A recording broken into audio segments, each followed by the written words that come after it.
एक बार राजा पांडु अपनी दोनों पत्नियों कुंती तथा माद्री के साथ आखेट के लिए वन में गए। वहां उन्हें एक मृग का मैथुनरत जोड़ा दृष्टिगत हुआ। पांडु ने तत्काल अपने बाण से उस मृग को घायल कर दिया। मरते हुए मृग ने पांडु को शाप दिया, राजन, तुम्हारे समान क्रूर पुरुष इस संसार में कोई भी नहीं होगा। तूने मुझे मैथुन के समय बाण मारा है, अतः जब कभी भी तू मैथुनरत होगा तेरी मृत्यु हो जाएगी।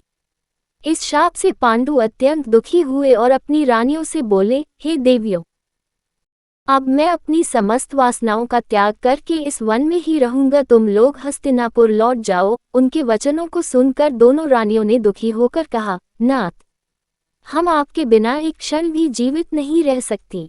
आप हमें भी वन में अपने साथ रखने की कृपा कीजिए।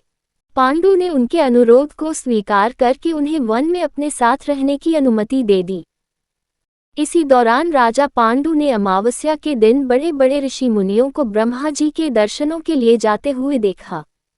उन्होंने उन ऋषि मुनियों से स्वयं को साथ ले जाने का आग्रह किया।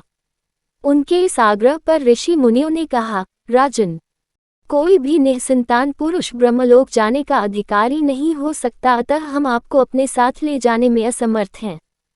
ऋषि मुनियों की बात सुनकर पांडु अपनी पत्नी से बोले, हे कुंती, मेरा जन्म लेना ही वृथा हो रहा है, क्योंकि संतानहीन व्यक्ति पितृ ऋण, ऋषि ऋण, देव ऋण तथा मनुष्य ऋण से मुक्ति नहीं पा सकता। क्या तुम पुत्र प्राप्ति के लिए मेरी सहायता कर सकती हो?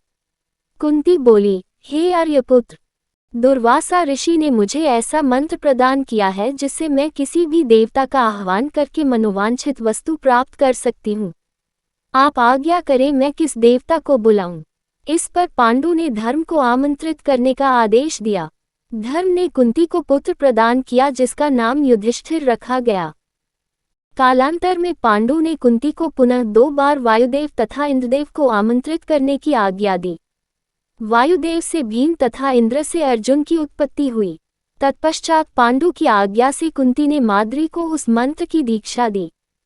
माद्री ने अश्वनी कुमारों को आमंत्रित किया और नकुल तथा सहदेव का जन्म हुआ। एक दिन राजा पांडु माद्री के साथ वन में सरिता के तट पर भ्रमण कर रहे थे।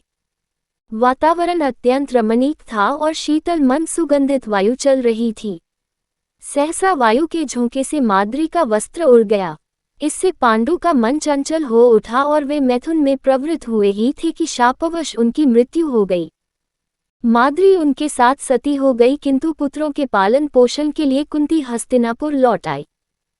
इधर युधिष्ठिर के जन्म होने पर धृतराष्ट्र की पत्नी गांधारी के हृदय में भी पुत्रवती होने की लालसा जागी। गांधारी ने वेदव्यास जी से पुत्रवती होने का वरदान प्राप्त कर लिया। गर्भधारण के पश्चात 2 वर्ष व्यतीत हो जाने पर भी जब पुत्र का जन्म नहीं हुआ तो क्षोभवश गांधारी ने अपने पेट में मुक्का मारकर अपना गर्भ गिरा दिया। योगबल से वेदव्यास को इस घटना को तत्काल जान लिया। वे गांधारी के पास आकर बोले, गांधारी, तूने बहुत गलत किया। मेरा दिया हुआ वर कभी मिथ्या नहीं जाता। अब तुम शीघ्र 100 कुंड तैयार करके उनमें घृत भरवा दो। गांधारी ने उनकी आज्ञानुसार 100 कुंड बनवा दिए।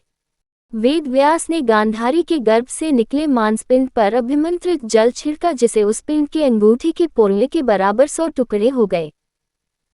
वेदव्यास ने उन टुकड़ों को गांधारी के बनवाए 100 कुंडों में रखवा दिया और उन कुंडों को 2 वर्ष पश्चात खोलने का आदेश दे अपने आश्रम चले गए। 2 वर्ष बाद सबसे पहले कुंड से दुर्योधन की उत्पत्ति हुई। दुर्योधन के जन्म के दिन ही कुंती का पुत्र भीम का भी जन्म हुआ। दुर्योधन जन्म लेते ही गधे की तरह रेंकने लगा। ज्योतिषियों से इसका लक्षण पूछे जाने पर उन लोगों ने धृतराष्ट्र को बताया, राजन, आपका ये पुत्र कुल का नाश करने वाला होगा, इसे त्याग देना ही उचित है। किंतु पुत्रमोह के कारण धृतराष्ट्र उसका त्याग नहीं कर सके। फिर उन कुंडों से धृतराष्ट्र के शेष 99 पुत्र एवं दुश्शला नामक एक कन्या का जन्म हुआ।